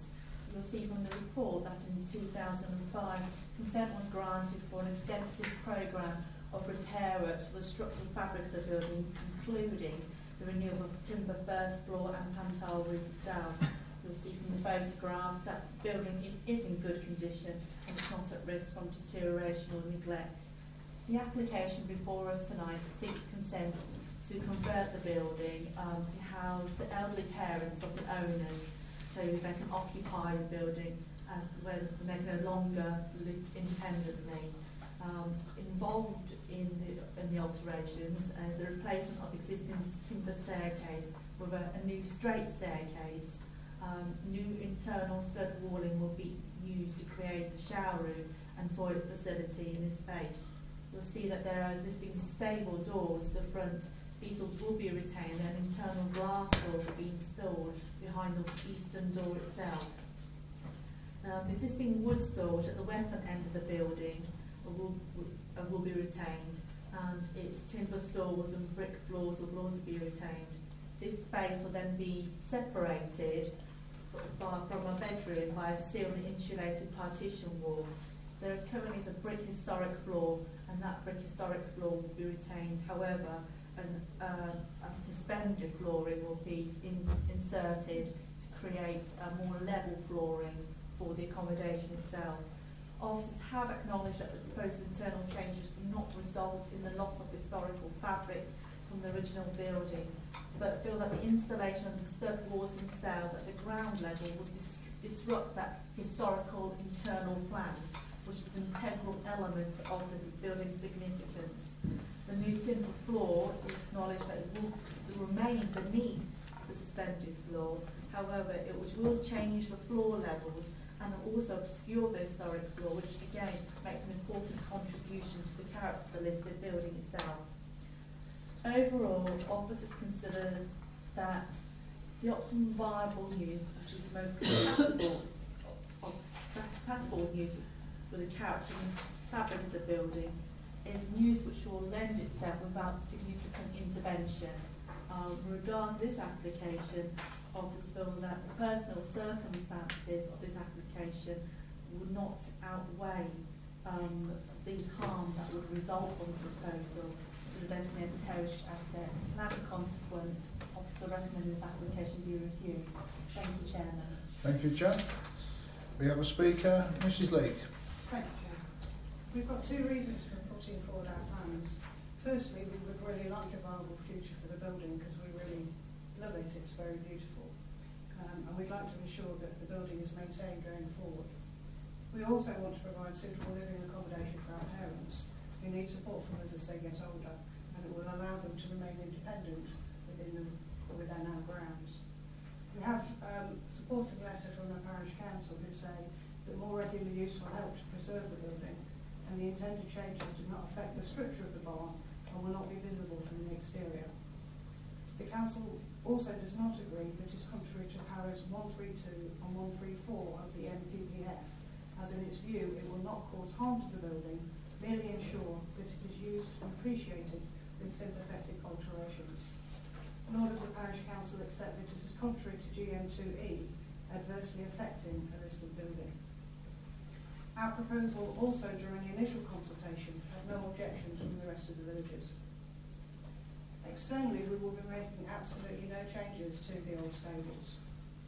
The first floor is an open space, an old hayloft. We'd like to take advantage of the height of this and the beams to use as a feature, and just install a low-level kitchen and not plan to change the hayloft in any way and keep the openness of the space. The planning officer did suggest that in this a single floor solution, which would include on the hayloft building a bedroom and a bathroom pod or box under the beams. We believe this would have a much more significant impact on the building than what we are proposing. The ground floor is a much darker space as it has much less direct light. It already has 2 partitions in situ. There's an original stable partition which we will keep and integrate into the storage space that we will maintain. There's a fairly recently added brick partition on the other end of the building which currently divides the ground floor, and we propose to create a bedroom by adding a stud wall partition. We will put a floating floor above the original floor so that it will not be damaged and also will be able to be restored in the future if necessary. The shower room and entrance hall will be behind the current recent brick wall, and these changes, we believe, will allow the stables to be used as a comfortable and suitable living accommodation for our parents. But they could be easily removed should further or subsequent owners want to restore the stables back to being stables or a barn. We believe that our proposals do maintain the integrity and fabric and plan of the stables, but give a viable future which would be in the public interest. The proposal would ensure high-level maintenance of the building going forward and allow us to support our parents independently. We would be very pleased if you support our application. Thank you very much. Local member for Maidwell, is there one here? 3 actually. Whichwood, is it? Well, who wants to go first? Ladies first? Councillor Barrett first? Thank you. Thank you, Chairman. This is a grade 2 listed building, as we've heard, and with listed buildings, colleagues I know are aware that all parts are important. The outside walls, the roof, and that includes the interior as well. I do note the Conservation Officer's comments. That does suggest to me that the proposed changes, in her opinion, do exceed what is acceptable in this case, and to some extent possibly even compromising the integrity of a historic interior. Again, the Conservation Officer goes further and says that this exceeds what is necessary just to preserve the fabric of the building itself. And again, there's a little public benefit emerging from it. No doubt, it's a lovely building. It's a lovely building, and I'm not against development in some cases of listed buildings on occasions, but this is very, very similar to an almost identical earlier application which we did refuse as a committee. And taking into account the comments from the Conservation Officer, I'm minded at this stage certainly to propose this application to help preserve the integrity of this part of our local heritage. Thank you. Are you proposing something or not? I'm happy to propose that we oppose this application because it is contrary to the reasons we've given here. So you're supporting officer's advice? Yes, but yes, on both applications? Both applications, yes. Right. Is it ladies first this time, or yes, Councillor B? Yes, I agree with what's been said on this one. It does seem a shame that we can't be seen to be setting precedents over these buildings. So I think it's the Conservation Officer's report in particular that sort of sums this one up. So I would quite happily second that proposal. Right, now number 3, Councillor Parker. Yes, thank you, Mr. Chairman. I just take the opposite view. I went up there today, not on the grass but at the back, and that's not going to change at all. The outside's not going to change whatsoever. So visually, no change. As far as I can see, I think there's only going to be one stud wall put in, not several as people seem to talk about. So again, one stud wall in there, I don't see that really as a problem. No alterations to the first floor whatsoever, fine, so that retains what it has now, so I don't see that as an issue. It's required for elderly parents, and they're going to support the elderly parents, I suspect with their own money and things like that, which actually is a benefit to the community, I would have thought, because we won't be supporting them, they will be supporting them. Work hasn't been carried out on the building, that's why it's probably in the condition that it's in now, because if it wasn't, it would be in a worse condition. So, I also noticed from one of the reports, bats aren't an issue, you'd be pleased to know. They vacated the premises a year ago, apparently. So I would propose that the application, I would support an application that is rejected and reject officers' advice on this one. I should come back to you for the other opposition. Thank you. Councillor Irving, sir. As the county councillor, I know Maidwell very well, and I will support Councillor Parker. I think, and I speak from experience because I have a barn who has a floor who is apparently of great beauty, despite the fact where it is. The floor is going to be protected because it's going to be a floating thing. And that, I think, is a major, that would have been the damage of the building. Yes, we will not see it, but when you have a listed building, if you do not change the fabric and protect it, you cannot, if the applicant would like to put a floating floor that will not change anything with the building, I think they would be allowed to do it. So, as far as I'm concerned, I think it is in the best interest of that building to be of use, and even more, to be of a use that would benefit elderly parents. It's a small annex, and maybe we should condition it if the proposal to be for refusal is defeated, that we should condition that it's remaining the curtilage and with the original house, so it cannot be divided.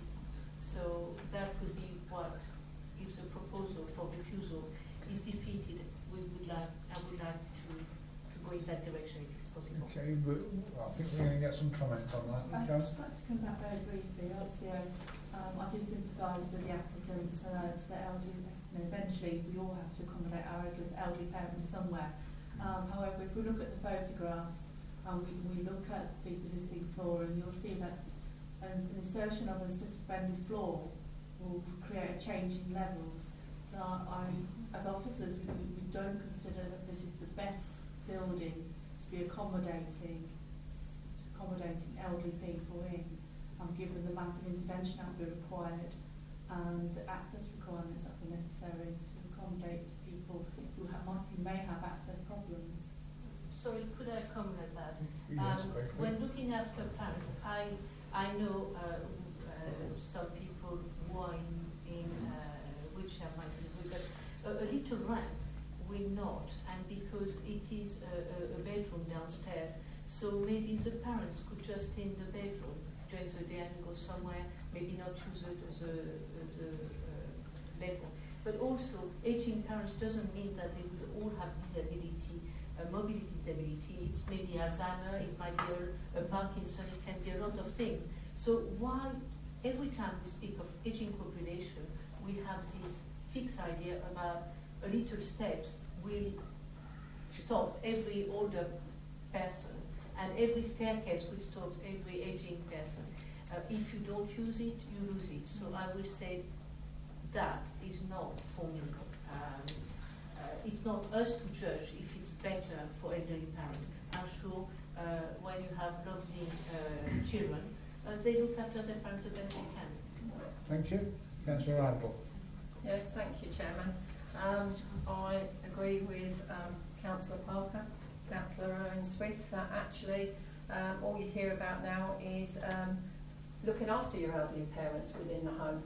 And actually, I would say that it's far better for their health and well-being to be cared for within the home, and that is something else that we have to, that's one of our aims, and we have to look at the health and well-being of everybody. Everything that I see within this can be removed. As for the floor, you could put a carpet on the floor and you wouldn't see it. So, I mean, this floating floor could just be removed, and the original floor is retained. Stud wall removed, you're back to exactly how it was before. So, I don't see a problem. I think what is being said is it can't definitely be elderly people that live there. Once you do that, it can be anybody that lives there. Okay? Doesn't have to be elderly people. Anyway, Councillor Luke next. Thank you, Chairman. Well, my thoughts were along the lines that to convert it would be the best use for the barn, because what else can they do with it? The outside is going to look the same. I think the floating floor is acceptable, and all the other things that are going to be put in place for people to live in. The only thing is that it must be always associated with the house and not sold separately, and that's easily put condition on, isn't it? I just can't see any problem with it myself to be used as a house. Thank you, Councillor Luke, Councillor Patchett, and then Councillor Chandler. Yeah, thank you, Chairman. I get the feeling that the owners will be sympathetic to the building, and I also feel that the best way of preserving a listed building is for it to be used, and therefore it will be around for future generations, and that is exactly what the public benefit is. I do think there should be a condition for ancillary to dwelling, should the application be approved. I think the harm would be less than substantial, which is the test that is set out in the MPPF. I think it does comply with HS22 and the M18 and GM2E, so that's all I have to say. Thank you. Thank you. Councillor Chandler. Thank you, Chairman. Speaking from the point of view of the preservation of a heritage asset, we are required to preserve and defend such assets against interference and loss of characteristics which such a development would bring about. We're also advised in the NGPF that we should support the optimum viable use. The current use of the building is a viable use, so I can't support the views that I've just heard, and I would support officers' advice that we should refuse this application. Thank you, Councillor Chandler. Right, sorry, Councillor Adam. Sorry, Chairman, I'm not going to do anything. Yes, I go along with officers' advice. It is going to take a lot of intervention and change to put this in. You've got to put a kitchen in, you've got to put a shower in, toilet. There's too much change. And although it does say that things can perhaps be put back to a certain point, you will not get it put back to how it is now. And that's the important bit. So I agree with Councillor Chandler. I go along with officers' advice on this. Thank you. No more speakers then. We'll go to the proposal, which is that we reject this application as it is contrary to NPPF 132 and 134 and say policy G and 2E. Well, we're voting on the first one for a start then. that's the not the listed building one, the other part of it, because we have to vote on the second one.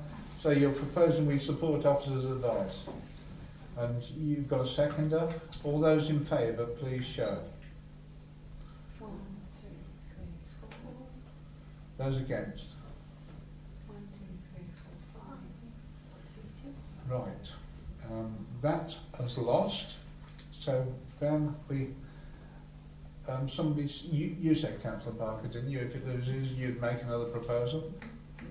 Yes, I propose that we accept the. I'm sorry, I'm going to get it the wrong way around, won't I? That we accept that you approve the application. Yes, absolutely. Can you give reason? You have to give planning reasons. Well, I think it is. How would I phrase it? It is best use of the building. It continues to be best use of the building, and it helps in supporting elderly parents. So there's an economic benefit to the community. Okay. John, before I get Councillor Parker, can I just give some assistance? You can do, yes. I don't feel that we should include accommodation for elderly parents as part of the reason for approval. Certainly, if members are minded to agree, there should be a mention that this internal subdivision would not harm the significance of the building. Absolutely. And therefore would not be contrary to paragraphs 1, 3, 4 of the NPPF. I feel that's a more substantial reason for approving the application. Thank you for your help. Right, do you have a seconder? Which you do, because you said you second it. And could we have a condition that the building is ancillary to the house? Yes. Do you like, yeah. Conditions.